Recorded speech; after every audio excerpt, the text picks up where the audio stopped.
മക്കളെ എന്തിനാ കാണിച്ചത്? എനിക്ക് ഞാൻ പേടിച്ചു വല്ല ബാധ കൂടിയതായിരിക്കുമെന്ന്. വൈകയെ കണ്ട് പേടിച്ചു ഞാൻ. ഒന്ന് മഞ്ചരി ഒന്നും കൂടെ പാടാമോ? ഞാൻ വൈകയായിട്ടൊന്ന് അഭിനയിക്കാം.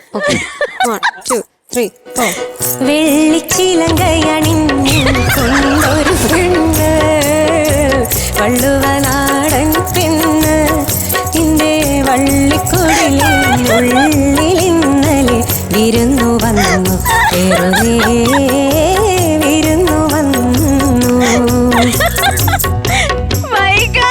അത്രേ ഉള്ളൂ. ഒരു സ്റ്റെപ്പ് കൂടി ഉണ്ടായിരുന്നു ചേർത്തേട്ടാ, ഇങ്ങനെ സൈഡിലേക്ക്. ഇങ്ങനെ എന്തൊരു ആയാസം, എന്തൊരു വൃത്തി. ഞാൻ എനിക്ക് എന്തൊരു ആയാസമായെന്നറിയാ. വയ്യാലോ, എനിക്ക് റെസ്റ്റ് വേണം. കണ്ടോ?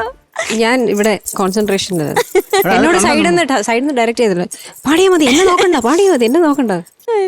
അല്ലെ പാടി നിർത്താൻ പറഞ്ഞത്. അപ്പൊ അങ്ങ് നിർത്താനാണോ പറഞ്ഞത്? പാടിക്കൊണ്ടിരിക്കുന്ന ഞാൻ പാട്ടിന്റെ ചരിത്രം നിർത്താനും പറ്റുന്നില്ല. പാടിക്കൊണ്ടിരിക്കുക, നിർത്താനും പറ്റുന്നില്ല. പിന്നെ അവളെ പറഞ്ഞിട്ട് കാര്യമുണ്ടോ? കാര്യമില്ല.